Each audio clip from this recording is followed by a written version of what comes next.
પ્રકરણ 10 શ્રીમાની તીર્થયાત્રા. રૂપમ રૂપ વિવર્જિતસ્ય ભવતો ધ્યાનેન યત કલ્પિતમ સ્તુત્યા અનિર્વચનીયતા અખિલ ગુરો દૂરીકૃતા યન્મયા વ્યાપીત્વં ચ નિરાકૃતમ ભગવતો યત તીર્થયાત્રાદિના ક્ષંતવ્યમ જગદીશ તદ્વિકલતા દોષત્રયમ મત્કૃતમ. હે પ્રભુ, તમે નિરાકાર છો. મેં ધ્યાનમાં તમારું રૂપ કલ્પ્યું છે.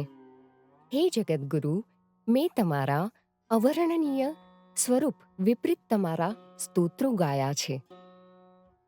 હે પ્રભુ, યાત્રાએ જઈને મેં તમારા સર્વત્રપણાને અમાન્ય કર્યું છે. હે જગદીશ, મારા આ ત્રિદોષને ક્ષમા કરો. સ્ત્રોત અજ્ઞાત. એમ કહેવાય છે કે તીર્થયાત્રિકો સ્થાનને પાવન પવિત્ર બનાવે છે. યાત્રિકો પોતાના ભક્તિ અને ઉપાસના, જપ અને ધ્યાન, પ્રાર્થના અને અશ્રુ વિસર્જન, ઉપવાસ અને તપશ્ચર્યા, જાગરણ અને વ્યાકુળતા દ્વારા સંસારના પાવન સ્થાનોને પવિત્ર બનાવે છે. અવતારોના જન્મસ્થાનો, શ્રી રામચંદ્રનું અયોધ્યા, શ્રી કૃષ્ણનું મથુરા, બુદ્ધનું લુંબિની, ઈશુનું બેથલેહામ, મહમ્મદનું મક્કા, ચૈતન્યનું નવદ્વીપ અને શ્રી રામકૃષ્ણનું કામારપુકુર, આ સ્થાનો એ સૌના જીવન સાથે સંલગ્ન હોવાથી પાવન બની ગયા છે. વધુમાં જે સ્થળોએ સાધુ સંતોએ નિવાસ કર્યો હોય અને તપ આરાધના કર્યા હોય તે સ્થાનો પાવન થઈ જાય છે. તે જ કારણે વારાણસી અને વૃંદાવન, હરિદ્વાર અને ઋષિકેશ, પુરી અને દ્વારકા, મદુરાઈ અને રામેશ્વરમ તેમજ અન્ય સ્થાનો યુગોથી યાત્રાળુઓને આકર્ષિત કરી રહ્યા છે. અલ્પકાળ સુદ્ધાનો તીર્થવાસ વ્યક્તિની ઘર પરિવાર પ્રત્યેની આસક્તિનું બંધન કાપી નાખે છે અને તેની ઈશ્વર પ્રાપ્તિની ઝંખનામાં વૃદ્ધિ કરે છે. સંસારની વિસ્મૃતિ પર યાત્રિકના પરમાનંદની અનુભૂતિનો આધાર છે. શ્રી રામકૃષ્ણની મહાસમાધિ બાદ શ્રી માએ વિરહ તાપના દુઃખ કષ્ટ ભૂલવાની કામના કરી. પોતાના જીવનના અંતિમ તબક્કામાં શ્રી રામકૃષ્ણે શ્રી માને કહ્યું હતું, આના અર્થાત પોતાના દ્વારા જે સ્થળોએ જવાનું શક્ય નથી બન્યું તે બધા સ્થાનોની તમે યાત્રા કરજો. ઠાકોરની મહાસમાધિના 2 અઠવાડિયા પછી 30 ઓગસ્ટ 1886ના રોજ શ્રીમા તીર્થયાત્રાએ જવા નીકળ્યા. સાથે હતા ગુલાબમાં, લક્ષ્મી, નિકુંજ દેવી, શ્રીમાના પત્ની, યોગેન, લાટુ અને કાલી. રેલવે મારફત મુસાફરી કરીને જતા. સૌ પ્રથમ તેઓ વૈદ્યનાથ ધામ, ઝારખંડ રોકાયા. વૈદ્યનાથ ધામ 12 જ્યોતિર્લિંગમાંનું એક પવિત્ર સ્થાન છે. 1868માં શ્રી રામકૃષ્ણ દેવ આ પવિત્ર સ્થળે દર્શનાર્થ પધાર્યા હતા. ઓગસ્ટ 1886ની યાત્રા દરમિયાન શ્રી માએ પણ શિવપૂજન કર્યું હતું અને બીજા દિવસે વારાણસી જવા પ્રસ્થાન કર્યું હતું. તેઓ સૌ આશરે 10 દિવસ વારાણસીમાં રોકાયા હતા અને વિશ્વનાથ શિવ, અન્નપૂર્ણા દેવી અને અન્ય મહત્વપૂર્ણ દેવસ્થાનોના દર્શન કર્યા હતા. સૌ સાથીઓ સાથે શ્રીમા વેણી માધવના ઉચ્ચ શિખર પર ચડ્યા હતા, જ્યાંથી સુવર્ણનગરી કાશીના દર્શન કર્યા હતા. એક સંધ્યા ટાણે શ્રીમાએ વિશ્વનાથની સંધ્યા આરતીમાં ભાગ લીધો હતો અને શ્રી મંદિરમાં ભાવ સમાધિમાં લીન થઈ ગયા હતા. તેઓને બાહ્ય જગતનું લેશ માત્ર ભાન ન હતું અને નિવાસસ્થાને પાછા ફરતા મુશ્કેલી પડી હતી. પછીથી તેઓએ કહ્યું હતું, ઠાકુર મારો હાથ પકડીને મને નિવાસસ્થાને લઈ આવ્યા હતા.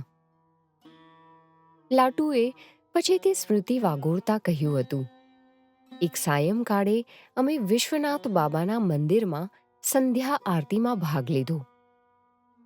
નિવાસસ્થાને પાછા ફરતા શ્રીમા ઝડપથી ચાલતા હતા. તીવ્ર ઝડપે, તેથી વધુ ઝડપે. ખરેખર તેમની સાથે કદમ મિલાવવા સંભવ ન હતું. જેવા અમે નિવાસસ્થાને પહોંચ્યા કે શ્રીમા પથારીમાં સૂઈ ગયા અને નિર્વાક બની ગયા. તેઓ મધ્યરાત્રિએ જાગ્યા અને ધ્યાન કરવા બેઠા. સવારમાં ગોલાબમાએ વારંવાર બોલાવ્યા છતાંય તેઓનો ધ્યાનભંગ થઈ શક્યો નહીં. એક દિવસ શ્રીમા અને અન્ય સાથીદારો સુપ્રસિદ્ધ સંત સ્વામી ભાસ્કરાનંદના દર્શને ગયા. જેઓ પોતાની આધ્યાત્મિક સાધનાના ભાગરૂપે પૂર્ણતઃ નગ્નાવસ્થામાં રહેતા હતા.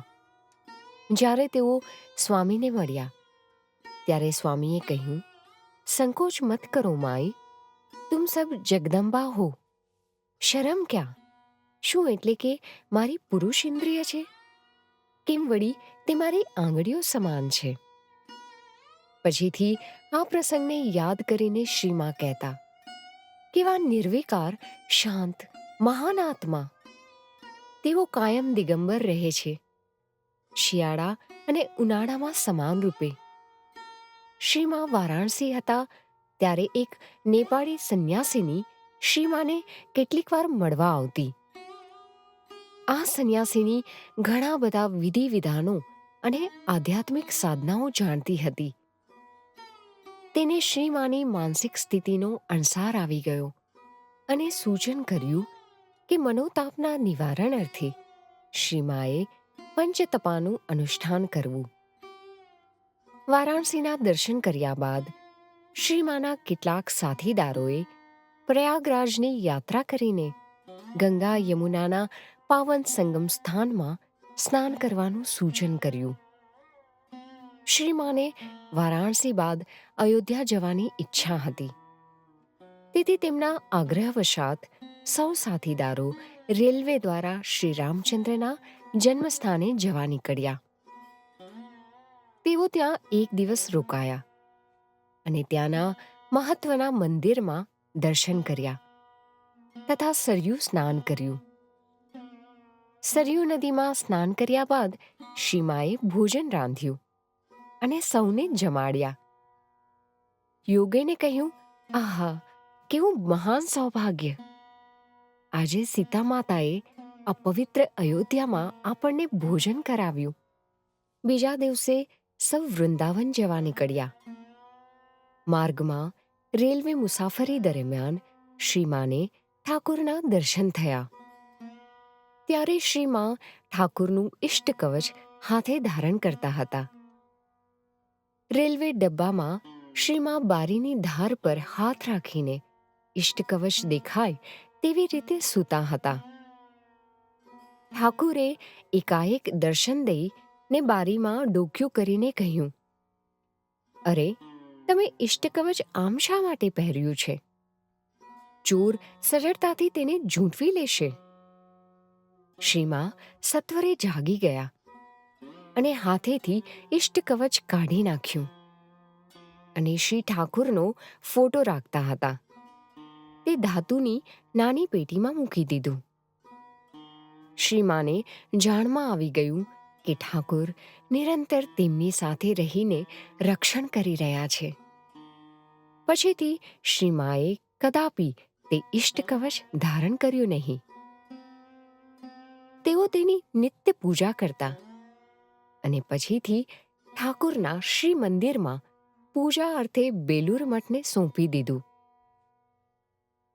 આગળ જતા ટ્રેન મથુરા રોકાઈ.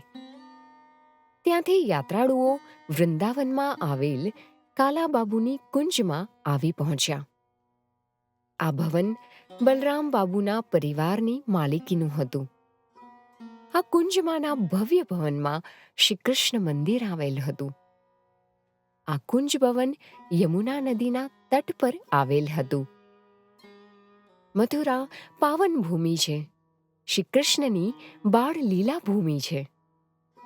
શ્રી માને ઠાકોરની મહાસમાધિ પૂર્વે થોડા સમય પહેલા વૃંદાવનમાં આવેલા યોગીનમાં ત્યાં મળી ગયા. તેમને જોતા વેત શ્રીમાનું દુઃખ ઉભરી આવ્યું અને યોગીન માને ભેટી પડ્યા અને ભૂલ્યા. ઓ યોગીન, બંનેએ પુષ્કળ કલ્પાંત કર્યું. તે સમયકાળે શ્રીમા વારંવાર રડતા રહેતા. એક રાત્રે ઠાકોરે શ્રીમાને દર્શન દીધા અને કહ્યું, તમે આટલું બધું કલ્પાંત શા માટે કરો છો? હું ક્યાં ગયો છું?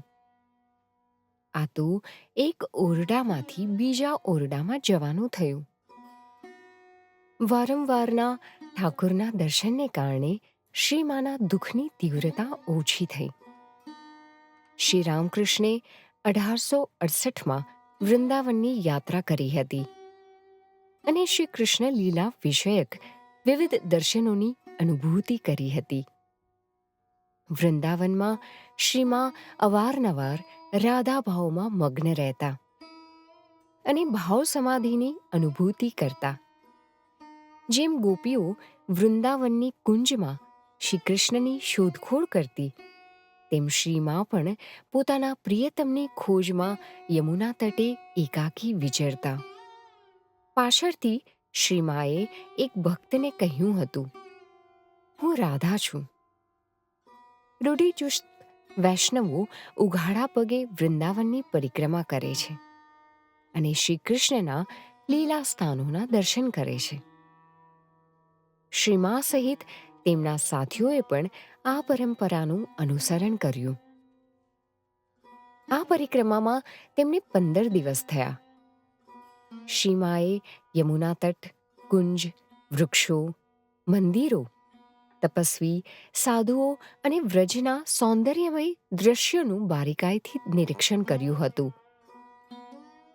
તેઓ સમયે સમયે થોભી જતા અને આગળ ચાલી શકતા નહીં.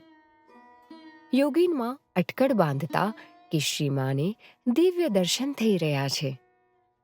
જ્યારે તેઓ શ્રીમાને પૂછતા કે તે શા માટે થોભી ગયા છે, ત્યારે શ્રીમા મૌન સેવતા અને માત્ર કહેતા, ચાલો આગળ વધીએ.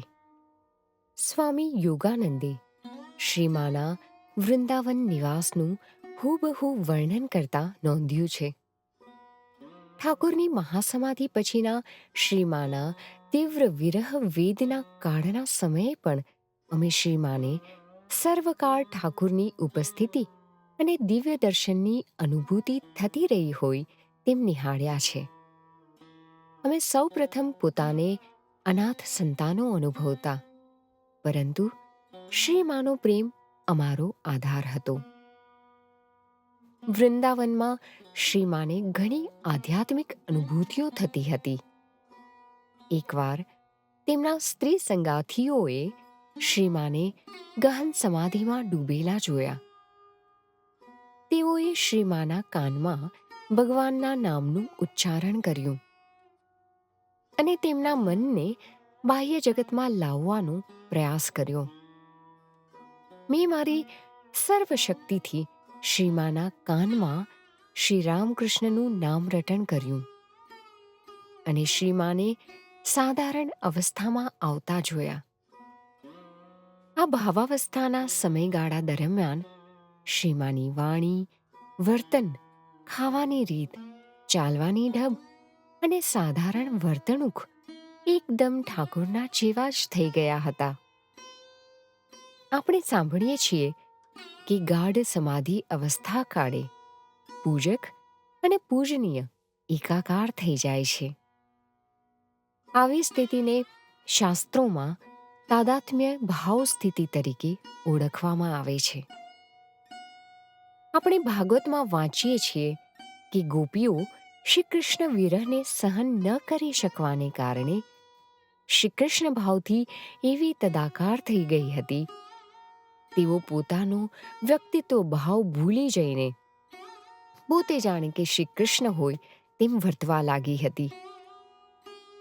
તેવી જ રીતે શ્રી મા પણ પોતાના વ્યક્તિત્વને ભૂલી જઈ શ્રી રામકૃષ્ણમય બનીને વર્તવા લાગ્યા. જ્યારે મેં તેમની સમાધિ અવસ્થા પછી થોડા સમયે તેમને આધ્યાત્મિક બાબતે કેટલાક અટપટા પ્રશ્નો પૂછ્યા, ત્યારે ઈશ્વરોન્મત્ત ભાવમાં એમણે શ્રી રામકૃષ્ણ જેવા જ શ્રી રામકૃષ્ણના જેવા હાવભાવ વ્યક્ત કરીને તથા રૂપકો અને દ્રષ્ટાંતોની રજૂઆત બરાબર શ્રી રામકૃષ્ણની જેમ જ કરીને જવાબો આપ્યા. શ્રી રામકૃષ્ણ સાથેની એમની તદાકાર વૃત્તિ નિરખીને અમે સૌ વિસ્મિત થઈ ઉઠ્યા. સાચી જ આ અલૌકિક છે. ત્યારબાદ અમને સૌને જ્ઞાન લાદ્યું કે ઠાકુર અને શ્રીમાં તત્વતઃ અભિન્ન છે, ભલેને ભિન્ન સ્વરૂપે દેખાતા હોય. શું શાસ્ત્રોમાં કહ્યું નથી, ત્વમ સ્ત્રી ત્વમ પુમાનસી? ઠાકુરે મને ઘણી વખત કહ્યું છે કે તેમનામાં અને શ્રી મામાં કોઈ ભેદ નથી. એક વખત કાલાબાબુની કુંજમાં શ્રીમાં લગભગ 2 દિવસ ઉચ્ચ ભાવાવસ્થામાં રહ્યા. આ અનુભૂતિ બાદ શ્રીમામાં મહાન પરિવર્તન જોવા મળ્યું. ત્યારબાદ શ્રીમાં નિરંતર પરમાનંદમાં નિમગ્ન રહેલ જોવા મળતા. શ્રી રામકૃષ્ણના વિરહની વેદના, ગ્લાનિ અને શોક અદ્રશ્ય થયા અને તેના સ્થાને ગંભીરતા તેમજ પરમાનંદ ભાવે પ્રવર્તન કર્યું. કેટલીક વાર તેઓ નિર્દોષ સરળ બાલિકાની જેમ વર્તતા. કેટલીક વાર શ્રીમાં વૃંદાવનના વિવિધ મંદિરોમાં દર્શનાર્થે જવાની આતુરતા પ્રગટ કરતા, તો વળી ક્યારેક યમુના તટે આવેલા શ્રી કૃષ્ણ અને ગોપીઓના લીલા સ્થળો નિરખવાની ઈચ્છા વ્યક્ત કરતા. તે સમય દરમિયાન તેઓ એવી પરમાનંદ અવસ્થામાં ગરકાવ રહેતા હતા કે તેમનો શ્રી કૃષ્ણના સાનિધ્ય માટેનું તલસાટ અને શ્રી કૃષ્ણના નામસ્મરણ માત્રથી ઉપજતો ઉદ્રેક અમને રાધાની યાદ અપાવતું. મેં તેમના સંગાથીઓ પાસેથી સાંભળ્યું છે કે તેઓ તે વખતે અવારનવાર નિખાલસપણે સ્વયંને રાધા કહીને ઓળખાવતા. તેઓ નિરંતર ધ્યાન અને જપમાં સમય વિતાવતા અને અવારનવાર ભાવ સમાધિમાં ડૂબી જતા અને કલાકો પર્યંત આત્મવિસ્મૃત અવસ્થામાં રહેતા. શ્રીમાં તેમના દક્ષિણેશ્વર, શ્યામપુકુર અને કાશીપુર નિવાસકાળના બંધિયાર જીવનથી વિપરીત વૃંદાવનની મંદિર નગરીમાં આનંદી બાલિકાની જેમ મુક્તપણે વિચરતા. તેઓ યમુના નદીના રેતાળ પટમાં લક્ષ્મી, યોગીન કે લાટુ સાથે લાંબા અંતર સુધી વિહાર કરતા. તેઓ અવારનવાર એક મંદિરથી બીજા મંદિરે જતા અને પૂજા કે સંધ્યા આરતીમાં ભાગ લેતા. તેમણે એક દિવસે એક મૃતદેહને પુષ્પમાળાથી શણગારીને કીર્તન કરતા કરતા લોકો સ્મશાન તરફ જઈ રહ્યા છે એવું જોયું. યોગીનમાએ પાછળથી યાદ કરીને કહ્યું હતું. જ્યારે શ્રીમાએ આ સ્મશાન યાત્રા જોઈ એટલે બોલી ઉઠ્યા, જુઓ જુઓ, વૃંદાવનમાં મૃત્યુ પામીને આ વ્યક્તિને કેવું સૌભાગ્ય મળ્યું છે. હું અહીં મરવા આવી છું, પણ એક દિવસ જરાક જેટલો તાવ પણ ન આવ્યો. કેટલી ઉંમર થઈ ગઈ. આપણે બાપને જોયા અને જેઠને પણ જોયા. બંનેય દીર્ઘકાળ પૂર્વે દિવંગત થયા. અમે હસી પડ્યા અને બોલ્યા, બાપને જોયા છે એમ વળી શું બોલો છો? બાપને તે વળી કોણ ન જુએ? તે સમયગાળામાં શ્રીમાં બાલિકાની જેમ વાતો કરતા.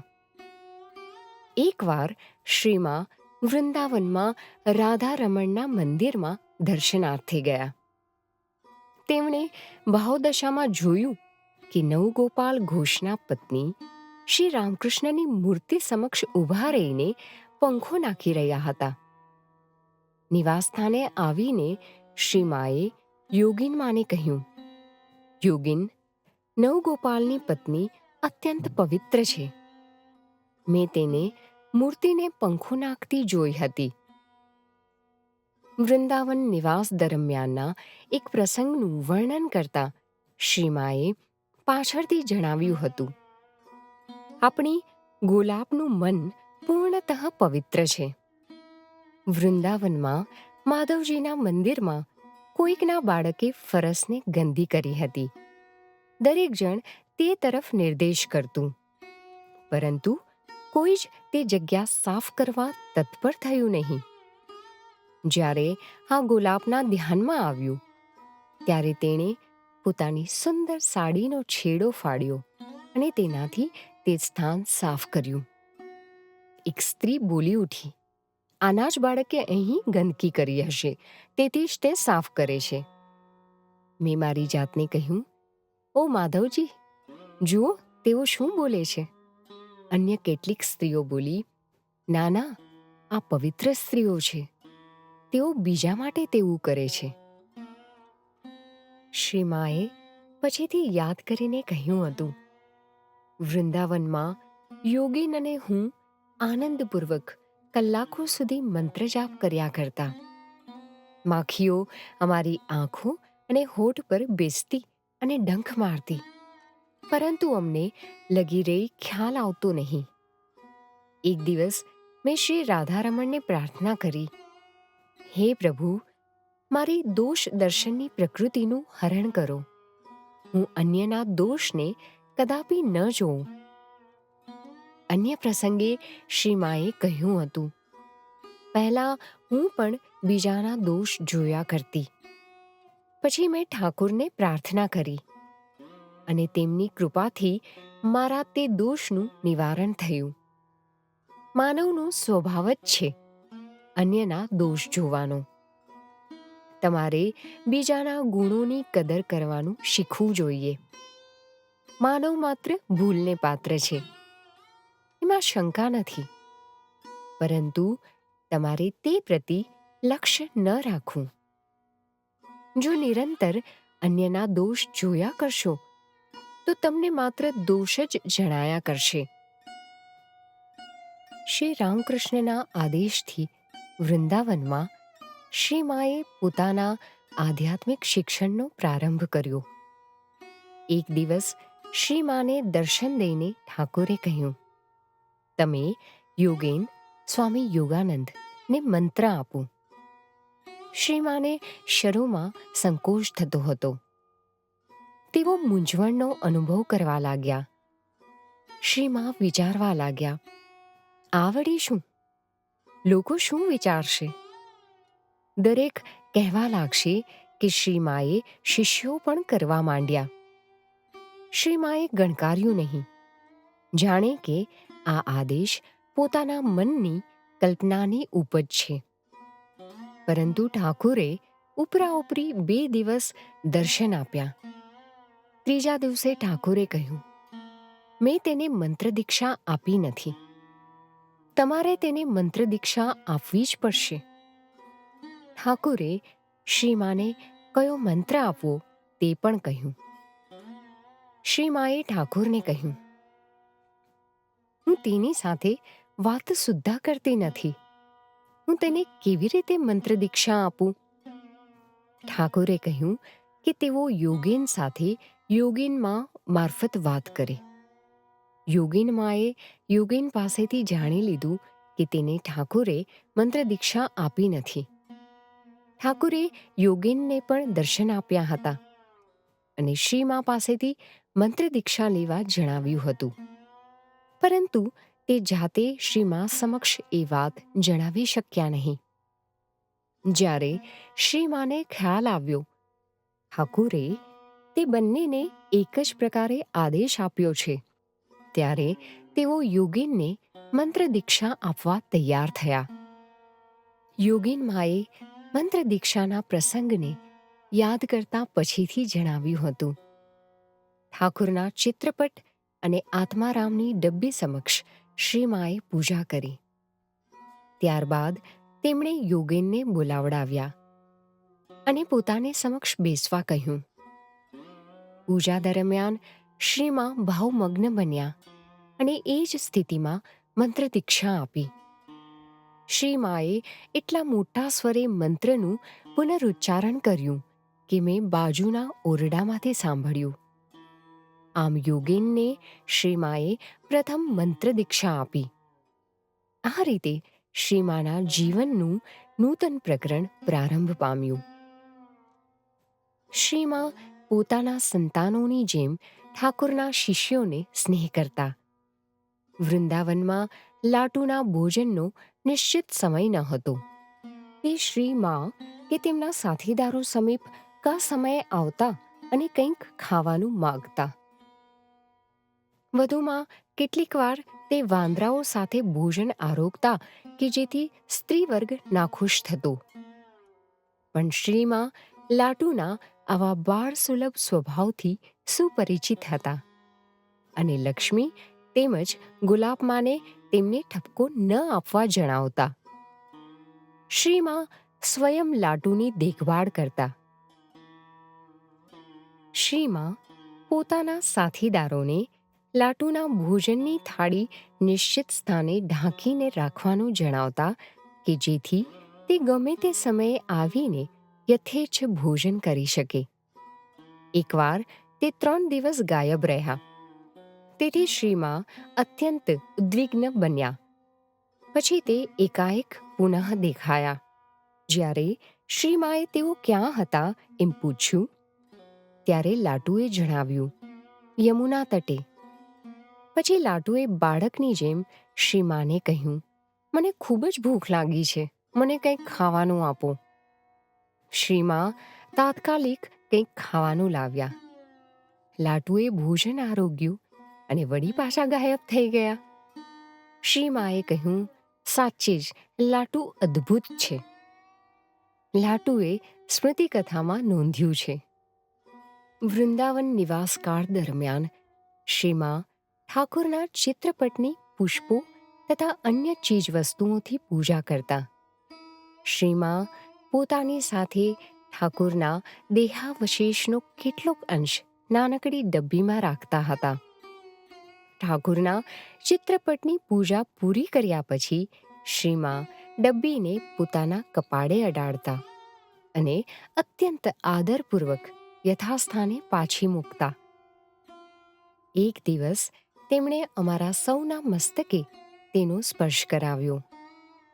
શ્રીમાને કીર્તન સાંભળવા ખૂબ ગમતા. લક્ષ્મી અને મારી સાથે શ્રીમા ભગવાનજીના આશ્રમે શ્રી કૃષ્ણ કીર્તન સાંભળવા અવારનવાર જતા. વૃંદાવનમાં એકાદ માસ રહ્યા બાદ નિકુંજ દેવી મલેરિયાના તાવમાં પટકાયા. એટલે શ્રીમાએ કાલી સાથે તેમને કલકત્તા પાછા મોકલ્યા. ફેબ્રુઆરી 1887માં શ્રીમાને સાંભળવા મળ્યું કે રામદત્તની પુત્રીનું દાઝી જવાથી મૃત્યુ થયું છે. એટલે તેમણે લાટુને રામદત્તને ત્યાં જવા કહ્યું. લાટુ પહેલા રામદત્તને ત્યાં કામ કરતા હતા. વૃંદાવનના નિવાસકાળ દરમિયાન શ્રીમાને જાણવા મળ્યું કે દક્ષિણેશ્વરના સત્તાધીશોએ શ્રીમાને પ્રતિમાસ મળતું ₹7નું પેન્શન બંધ કર્યું. શ્રીમાએ કહ્યું, તેમણે મારું પેન્શન બંધ કર્યું. તેમને ગમ્યું તે ખરું. ઠાકોર ચાલ્યા ગયા. મારે પૈસાનું શું કરવું છે?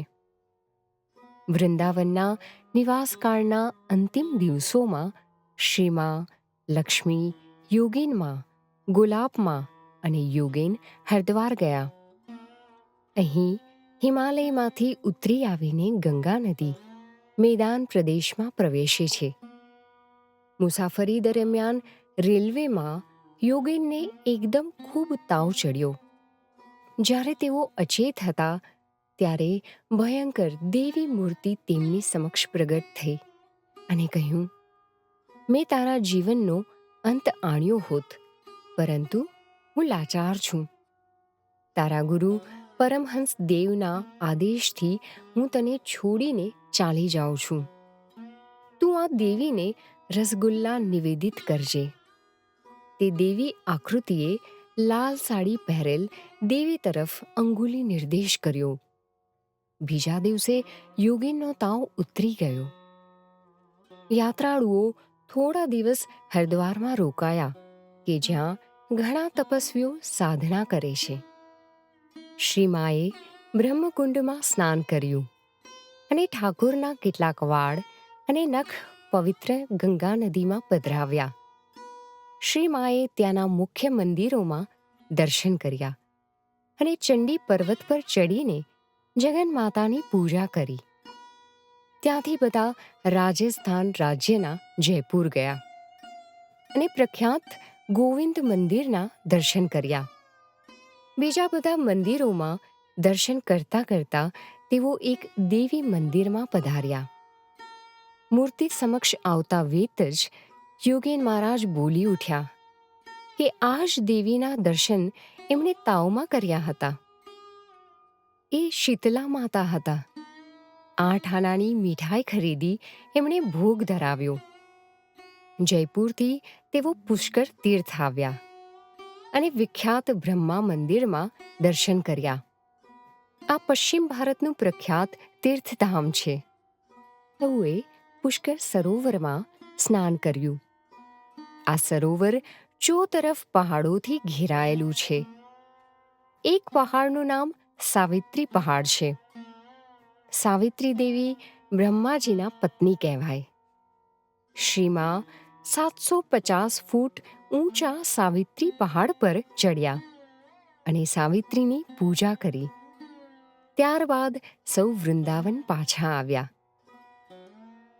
સંસારમાંથી જ્યારે સામાન્ય વ્યક્તિઓનું કોઈ આપ્તજન સ્વર્ગે સિધાવે છે ત્યારે દુઃખ કષ્ટથી તપ્ત થઈ ઉઠે છે. પરંતુ સજ્જનો જાણે છે કે મિલન પછી વિદાય નિશ્ચિત છે અને જન્મ પછી મરણ. અલબત્ત પ્રારંભમાં શ્રીમા પણ સામાન્ય જનની જેમ ક્લેશ અનુભવતા, પરંતુ તેમણે પોતાની લાગણીઓ પર કાબૂ મેળવી લીધો અને પોતાની જીવન નૌકા શાશ્વત ઈશ્વરત્વ સાથે લાંગરી દીધી. પણ શ્રીમાને આ વર્ષ પર્યંત ચાલુ રહેલી યાત્રા અને સાધનાની આવશ્યકતાની જરૂર જણાઈ અને તેના પરિણામ સ્વરૂપે મહદઅંશે તેમનો દુઃખભાર હળવો થયો. ઠાકુરના અવારનવાર થતા દર્શન અને વારંવારના આદેશોથી પણ શ્રીમાને આશ્વાસન મળ્યું અને શ્રીમાએ ધીમે ધીમે ઠાકુરનું જીવન ધ્યેય પૂર્ણ કરવાનો પ્રારંભ કર્યો. અંતમાં શ્રીમાએ કલકત્તા પાછા ફરવાનો નિર્ધાર કર્યો. પાછા ફરતા માર્ગમાં તેઓ પ્રયાગરાજ રોકાયા. અહીં ગંગા યમુના નદીનો પવિત્ર સંગમ થાય છે. શ્રીમાએ પવિત્ર સંગમ સ્થાનમાં સ્નાન કર્યું અને પોતાની સાથે લાવેલ શ્રી રામકૃષ્ણના બાકીના વાળનું નદીમાં વિસર્જન કર્યું.